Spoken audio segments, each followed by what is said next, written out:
اللہ کے رسول کے پیر کے نیچے کانٹا آیا، کانٹا بچھانے والے کو معاف کر دیا، بدلہ نہیں لیا، اوپر سے احسان بھی کیا۔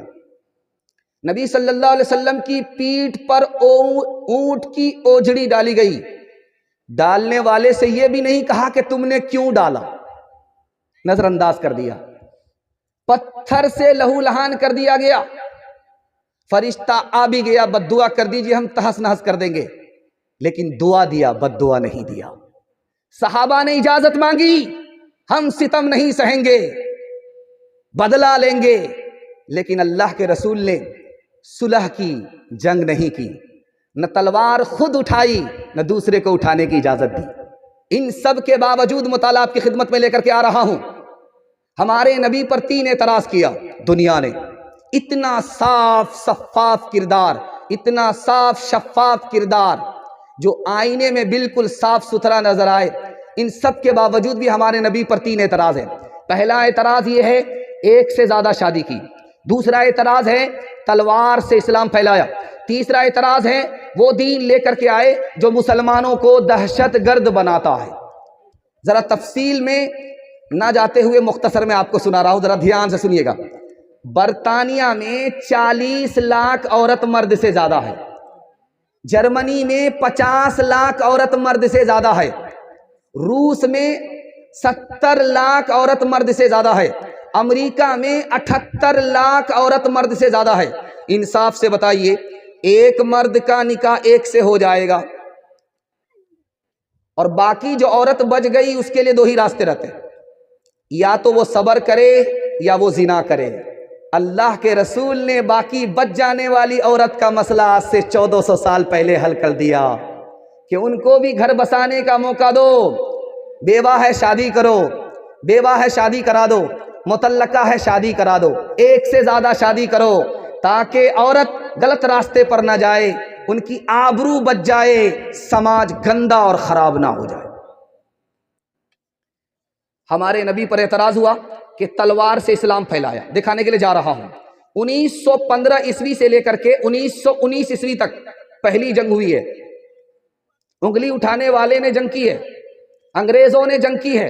اس جنگ میں کتنے لوگ مارے گئے؟ روس کی طرف سے 70 لاکھ لوگ مارے گئے، روس کی طرف سے 17 لاکھ لوگ مارے گئے، جرمنی کی طرف سے 16 لاکھ لوگ مارے گئے، فرانس کی طرف سے 13 لاکھ لوگ مارے گئے، آسٹریلیا کی طرف سے 8 لاکھ لوگ مارے گئے، برطانیہ کی طرف سے 7 لاکھ لوگ مارے گئے، اٹلی کی طرف سے 4 لاکھ لوگ مارے گئے، ترکی کی طرف سے 2 لاکھ مارے گئے، امریکہ کی طرف سے 50,000 لوگ مارے گئے۔ اس جنگ میں کتنے لوگ مارے گئے؟ کل 73 لاکھ لوگ مارے گئے۔ دوسری جنگ ہوئی ہے، انگریزوں نے لڑی ہے 1937 میں، کتنے لاکھ لوگ مارے گئے؟ 3.5 کروڑ سے لے کر کے 6.5 کروڑ تک لوگ مارے گئے۔ اور ہمارے نبی نے پوری زندگی میں کتنی جنگ لڑی ہے؟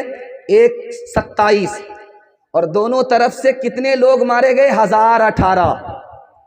ہمارے نبی رحمت بن کر کے آئے تھے، اس لیے زندہ رہنے والوں کی تعداد زیادہ ہے، مرنے والوں کی تعداد کم ہے۔ تیسری مثال آپ کی خدمت میں لے کر کے آ رہا ہوں۔ مسلمان اسلام کی وجہ سے دہشت گرد ہوتا ہے۔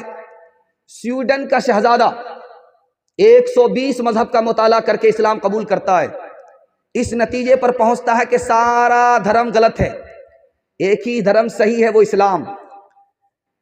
انگلش رائٹر ہے، اس کا نام ہے گبن، اس نے کہا صحابہ کیسے ہیرو بنے؟ نبی کی تعلیم تھی، نبی کی تعلیم کو انہوں نے اپنایا، اللہ نے ان کو ہیرو بنا دیا۔ 100 ہیرو کا نام لکھا گیا ایک فہرست میں، سب سے بڑا ہیرو، سب سے پہلا ہیرو ہمارے نبی کو رکھا گیا، انگریز نے رکھا، اس انگریز کا نام تھا مائیکل ہارٹ۔ اس سے پوچھا گیا کہ تم نے نبی صلی اللہ علیہ وسلم کو 100 ہیرو میں سب سے بڑا ہیرو بنا دیا، کہا کہ یہی وہ واحد ہیرو ہے جنہوں نے پوری دنیا کو تعلیم کیا، لیکن ان کا استاذ کوئی نہیں تھا۔ سویڈن کا لارڈ ڈفرن ایک انگریز ہے، اس نے مسلمانوں سے کہا تم میرا لباس مت پہنو، نبی کا لباس پہنو، جب تم میرا لباس پہنتے ہو تو انسان معلوم نہیں ہوتے ہو، اور جب تم نبی کا لباس پہنتے ہو تو بادشاہ اور شہزادہ معلوم ہوتے ہو۔ ہمارے نبی نے عرب میں اسلام کیسے پھیلایا؟ لوگوں کے دل میں خوف خدا پیدا کیا، گناہ پر سزا مقرر کی، گناہ کی طرف سے جو راستہ آ رہا تھا اللہ کے نبی نے اس کو بند کر دیا۔ انشاءاللہ نبی کی سنت کو دانت سے پکڑیں گے، نبی کی شریعت کو ہاتھ سے اللہ کی شریعت کو ہاتھ سے پکڑیں گے، دین دنیا دونوں کی بھلائی حاصل کریں گے۔ ہاتھ اٹھا کر کے وعدہ دیجئے انشاءاللہ۔ نئے سال میں جشن منائیں گے، ہاتھ اٹھائیے انشاءاللہ۔ محرم میں ماتم ہوگا، ہاتھ اٹھائیے انشاءاللہ۔ یہ دیکھیے کوئی نہ کوئی نکل جاتا ہے۔ چلن ان کے جیتنے تھے سب وحشیانہ، چلن ان کے جیتنے تھے سب وحشیانہ، ہر ایک لوٹ اور مار میں تھا یگانہ، فسادوں میں کٹتا تھا ان کا زمانہ، نہ تھا کوئی قانون کا تازیانہ، فسادوں میں کٹتا تھا ان کا زمانہ، نہ تھا کوئی قانون کا تازیانہ، نہ تھا کوئی قانون کا تازیانہ، وہ تھے قتل و غارت میں چالاک ایسے، درندے ہو جنگل میں بے باک جیسے۔ عورتوں کے حوالے سے دو پیغام آپ کی خدمت کرنے کے لیے جا رہا ہوں، اور امید ہے کہ آپ بہت دن سے سنیں گے، دھیان سے سنیں گے، دل سے سنیں گے، بہت دھیان سے سنیں گے، اور اللہ تعالی ہمارے جلسے کو آخری موقع میں قبول فرمائے، اس کی ہم دعا کرتے ہیں۔ دھیان سے سنیے گا، جلدی سے نکل جائے گا۔ ہماری بیٹی گھر میں کھانا پکائے تو اس کو کہا جاتا ہے یہ غلامی ہے۔ ہماری بیٹی جہاز میں جا کر کے نوکری کرے، لوگوں کا کھانا پکائے، لوگوں کو کھانا کھلائے تو اس کو کہا جاتا آزادی۔ گنگا الٹی بہہ رہی ہے۔ دوسرا نمونہ آپ کے سامنے آ رہا ہے، گھر میں اگر عورت خوشحال ہے، پیسے کی ضرورت نہیں ہے، دیوی بن کر کے رہتی ہے تو اس کو کہا جاتا ہے یہ قید میں ہے۔ وہی عورت نوکری کے لیے جب باہر نکلتی ہے تو اس کو کہا جاتا ہے یہ ترقی کرے گی۔ سر سید احمد خان صاحب نے کہا لوگو اپنی عورت کو اگر مالدار ہے، پیسے کی ضرورت نہیں ہے، گھر میں رکھو، حکومت تو چلی گئی ہے، اگر یہ عورت گھر سے باہر نکل گئی تو عورت بھی ہاتھ سے نکل جائے گی۔ آپ دیکھیں گے جو چھوٹا نوٹ ہے وہ سب سے اوپر کی جیب میں ہوتا ہے، جو سب سے بڑا نوٹ ہے 2000 کا وہ سب سے نیچے کی جیب میں ہوتا ہے۔ کیا مطلب ہے؟ دولت چھپانے کی چیز ہے، اگر چلی جائے گی واپس آئے گی، لیکن عورت اس سے بڑھ کر کے چھپانے کی چیز ہے، اگر عورت کی آبرو چلی جائے گی کبھی واپس نہیں آئے گی۔ ایک بات اور یاد رکھیے، ہمارے گھر میں ڈرائیور آ جاتا ہے، نوکر آ جاتا ہے، اور ہمارے گھر کی عورت پردہ نہیں کرتی۔ اسحاق بن مسلم بہت بڑے محدث ہیں، بادشاہ کے برابر میں بیٹھے ہوئے، ایک لڑکا آیا جھٹ سے، عورت کی محفل میں چلا گیا، رانیوں کی محفل میں چلا گیا، تو اس محدث نے بادشاہ سے پوچھا یہ لڑکا کون ہے؟ یہ آپ کا چھوٹا بیٹا ہے یا بڑا بیٹا؟ کہا یہ میرا نوکر ہے۔ کہا جوان لڑکا نوکر ہو تو گھر کی عورت کی محفل میں اس کو نہیں جانا چاہیے، آپ تو بوڑھے ہو چکے ہو، وہ جوان ہے، اس کی جوانی عورت کو زیادہ کھینچ رہی ہے۔ اسی وقت اس پر پابندی لگ گئی۔ سرے بازار لوگ چلتے ہیں، ایک لڑکا دوسرے لڑکے سے بات کرے چلے گا، لیکن ایک لڑکا دوسری لڑکی سے بات کرے چاہے وہ بہن ہو، یہ غلط ہے۔ حضرت عمر رضی اللہ تعالیٰ عنہ نے درہ اٹھایا، اسے پکڑ کر کے مارنے کی کوشش کیا، کہا یہ کون عورت ہے جس سے تم بات کر رہے ہو؟ کہا یہ میری بیوی ہے۔ کہا کتنے لوگوں کو کہتے پھرو گے یہ میری بیوی ہے؟ سرے بازار چلتے ہوئے ہرگز کبھی کسی عورت سے بات مت کرنا، چاہے وہ تمہاری بیوی ہو، چاہے وہ تمہاری ماں ہو، چاہے وہ تمہاری بیٹی ہو۔ ایک نمونے کو ذرا دھیان سے سنیے گا آپ۔ انگریز کی طرف سے یہ مثال آتی ہے کہ مسلمان اپنے گھر کی عورت کو گھر میں رکھتے ہیں، جب گھر سے باہر نکالتے ہیں تو اس پر کفن لپیٹ دیتے ہیں۔ برقع کو انہوں نے کفن کہا، کفن لپیٹ دیتے ہیں، برقع لپیٹ دیتے ہیں، گھر کے اندر اس کو قید کر کے رکھتے ہیں۔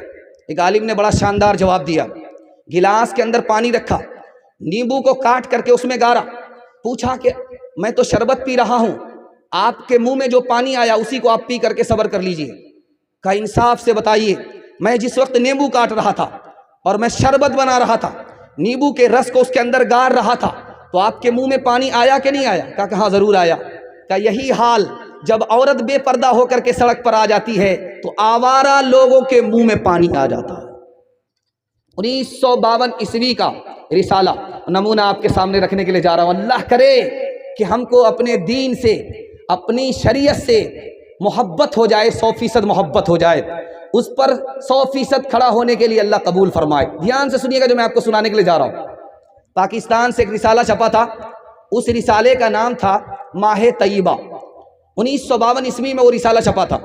اس میں ایک کیس آیا کہ ہاوڑہ برج ہے، اس برج پر ایک لڑکی چل رہی تھی، میک اپ لگا کر کے چل رہی تھی، پیچھے سے ایک لڑکے نے اس کو چھیڑ دیا، اس کا کیس عدالت میں آیا۔ یہ ملک ابھی آزاد نہیں ہوا تھا، انگریز کی حکومت تھی، انگریز حاکم تھا، اور وہاں پر ایک لڑکی کا کیس آیا ہے، ایک لڑکے کا کیس آیا کہ لڑکی چل رہی تھی، لڑکا نے اس کو چھیڑا۔ اب جب مقدمے کی کارروائی شروع ہوئی تو حاکم نے لڑکے سے پوچھا کہ کیوں بدتمیز، کیوں آوارہ، تم نے اس لڑکی کو چھیڑا؟ کہا حضور آوارہ میں نہیں ہوں، آوارہ یہ لڑکی ہے۔ چولہے کی آگ چولہے سے نکل کر کے پیٹرول پمپ میں آ گئی اور آگ لگ گئی تو قصور اس آگ کا ہے جو چولہے کے اندر تھی، اس کو باہر پیٹرول پمپ میں نہیں آنا چاہیے۔